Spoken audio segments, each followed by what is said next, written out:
আস্তে বাবা, এ পৃথিবীর আগে পয়দা ছিলেন আমার রাসূলুল্লাহ। আল্লাহ যখন অন্ধকার দ্বন্দ্বকার কুয়াকার নৈরাকার হুহুঙ্কার একটি শব্দে নিজ নূর হইতে এক খণ্ড নূর ঝরে পড়ল, ওই খণ্ড নূরের নাম হইল মোহাম্মদী নূর। উপরেরটা আরেকটু দেওয়া যায় কিনা দেখো। নূরকে প্রশ্ন করলেন, আলাস্তু বিরাব্বিকুম, আমি কি তোমার প্রভু নই? কিছু কিছু কোনো জায়গায় পথ মত আছে।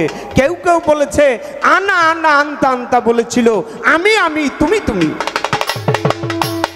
আর কিছু সুফি দর্শন বাউল দর্শনে বলেছিল না, নূর বলেছিল ইয়া কালুবালা, তুমি আমার স্রষ্টা, আমি তোমার সৃষ্টি। হেদায়েতের বাগানে ফুটেছিল মোহাম্মদী ফুল।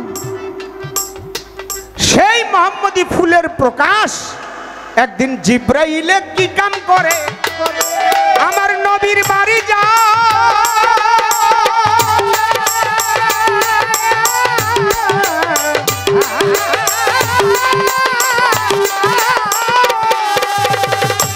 যাইয়া বলে মা জননী ফাতেমায়, আমি বলতেছি তোমায়, কোথায় আমার দিনের নবী দিনের ওই আম্বিয়া, কোথায় গিয়ে পাবো নবীকে দাওয়া মাই বলিয়া। ফাতেমাই কয় যাও মসজিদে নববীতে তোমারে জানাই, ওই জায়গাতে আছে বাবা তোমারে শুধাই। এবার কথা পাইয়া জিবরাইলে, কথা পাইয়া জিবরাইলে,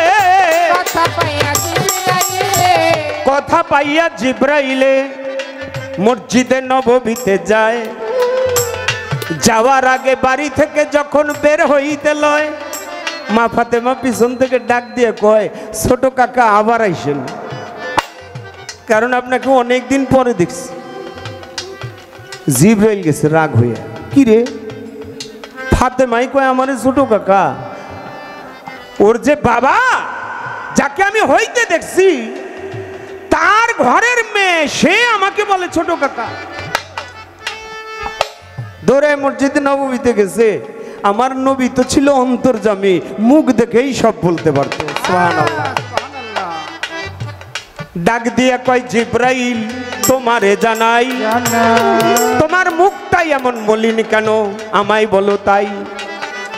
জিবরাইল কয়, নবী মন ভালো না, আপনারে দেই কইয়া, আপনার ঘরের মেয়ে আমাকে ছোট কাকা গিয়াছে বলিয়া। আমার নবী বলে, এই জন্য তোমার মনটা খারাপ? কহ, তাহলে তুমি একটু বলো তো জিবরাইল, তুমি সর্বপ্রথম সৃষ্টি হয়ে কি দেখেছো? জিবরাইল কয়, নবী আমি প্রথম সৃষ্টি হয়েই ওই আকাশ কাঙ্গুরার মধ্যে দেখি 5টি তারা। এভাবে কতদিন দেখলে? বলে মাঝখানের একটি বড় তারা। এভাবে কতদিন দেখলে? বলে 70,000 বছর।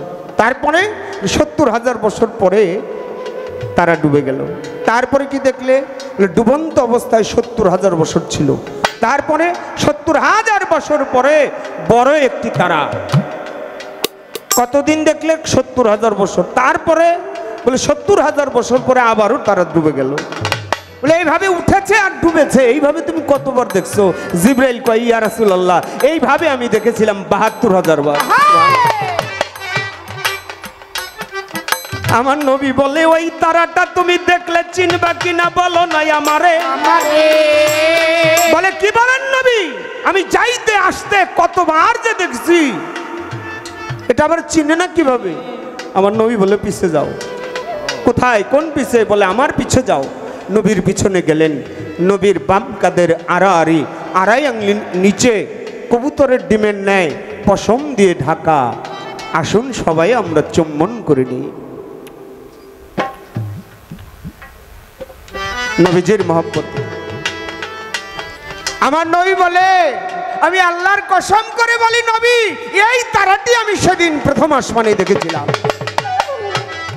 আমার নবী বলে, জিবরাইল রে, এই তারার মধ্যে শুধু আমি ছিলাম না, কে ছিল? বলে, এই তারার মধ্যে আমার মাওলা আলী ছিল, আমার জগৎজননী মা ফাতেমা ছিল, আমার বড় নাতি ইমাম হাসান ছিল, ছোট নাতি ইমাম হোসেনও ছিল। আমার মা ফাতেমাই বলছে, আমার মেয়ে বলছে, ছোট কাকা তুমি তো মেয়ে নয়, আমার ছোট নাতি যে ইমাম হোসেন তারও ছোট তুমি। জিবরাইল বলল, ইয়া রাসূলুল্লাহ, তাহলে আপনি কি সেই নূর? বলল, হ্যাঁ আমি সেই নূর, ছিলাম, আছি এবং থাকব। তাই গানে বলে। তারপরও সাধু মতে বলে, একজন অন্ধ চোখে দেখতে পারে, একজন বোবাও কথা বলতে পারে, লুলাও ধরতে পারে, ঘোড়াও চলতে পারে, যদি জ্ঞানী সাধু অলিয়া উলিয়ার দর্শন দোয়া তার ভিতরে পড়ে। বাবাজির একটি আকাঙ্ক্ষা কি, আপনার কান্ধের মধ্যে একটা ওড়না নিছেন, এটার কালারটা হইল সবুজ। এই সবুজটা কেন? আবার দয়াল নবীজির গম্বুজের কালারটাও সবুজ। আর এটা নেওয়ার মূলে কারণ কি?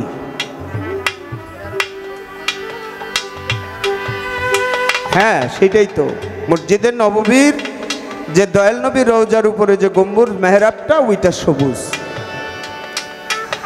আর আমার চিশতিয়া তরিকা, আমার খাজা বাবা, খাজা শব্দের অর্থ হইল সবুজ।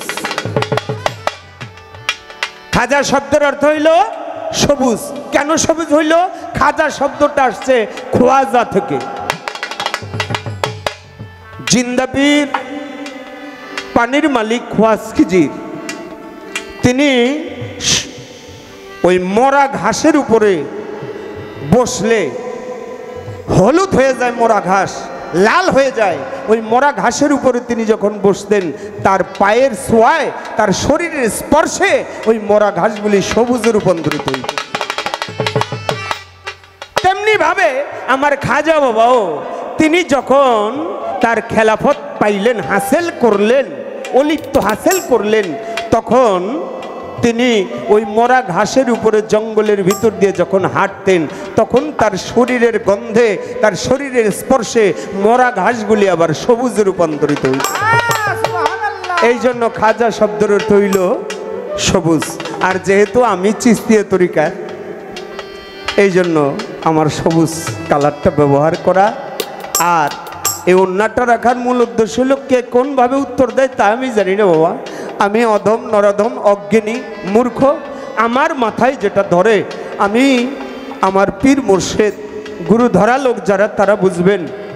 বলা হয়েছে, কান্দে যখন তোমার একটি ওড়না, একটি গামছা, তুমি যখন ভবের মরা মরে যাবে, তোমার কান্দে একটি গামছা, একটা ওড়না, এরকম কিছু রেখো। কোনো দিন কখনো যদি তোমার দিন মুর্শিদ তোমার বাড়িতে যায় বা রাস্তাঘাটে কোথাও দেখা হয়, তাহলে তুমি বসার কোনো জায়গা দিতে পারবে না, তোমার কান্দের গামছাটা তুমি যেন বিছায় আসন পেতে মুর্শিদকে তুমি বসতে দিবা। এই জন্য গুরু ধরা লোক যারা, তরিকতের লোক যারা, তারা সবাই কান্দে একটি ওড়না, একটা গামছা রাখে। বাবা শুনে খোদা আজব কাহিনী,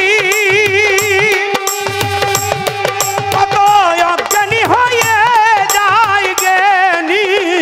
শুনে খোদার আজব কাহিনী,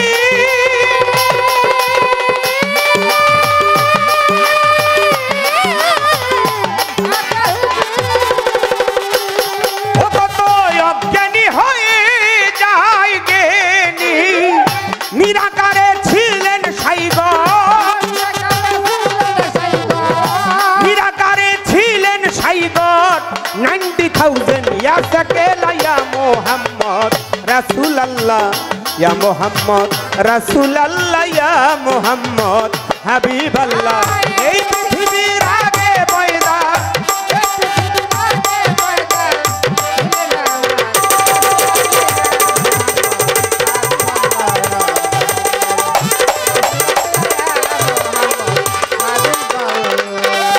এই দুনিয়ায় একটা টিকেট বটে,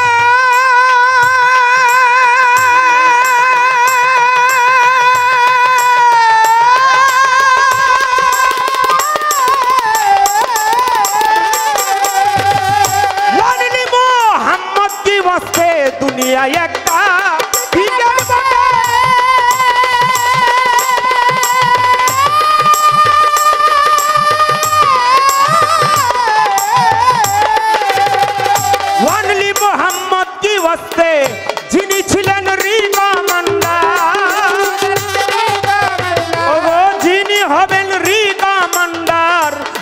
হাসরের পারের বেলা ইয়া মোহাম্মদ রাসূলুল্লাহ ইয়া মোহাম্মদ হাবিবাল্লাহ ইয়া মোহাম্মদ রাসূলুল্লাহ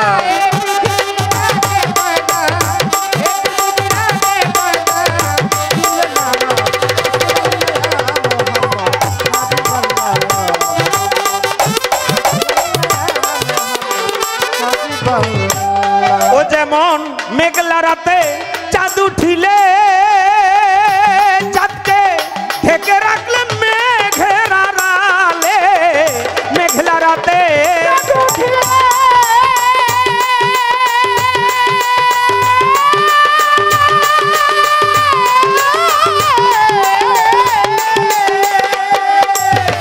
ঢেকে রাখলে মেঘের আড়ালে তেমনি মোহাম্মদকে বানাইলে তেমনি নবীজিকে বানাইয়ে নিজে খোদাই লুকাইলা ইয়া মোহাম্মদ হাবিবাল্লাহ ইয়া মোহাম্মদ রাসূলুল্লাহ ইয়া মোহাম্মদ হাবিবাল্লাহ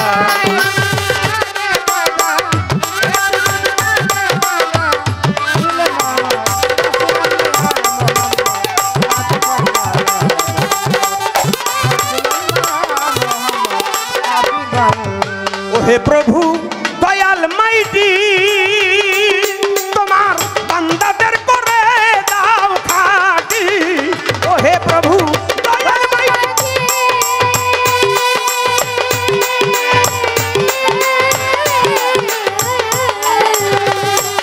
ও তোমার বান্দাদের করে দাও খাটি সাধক হাত্তার পাগলার এই মিনতি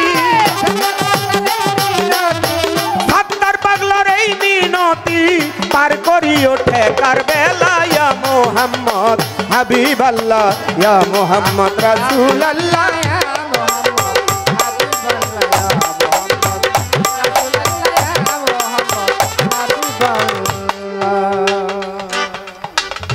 আমার এক বাজান পাশেই বসা দয়াল ইলিয়াস শাহ গোলবদনী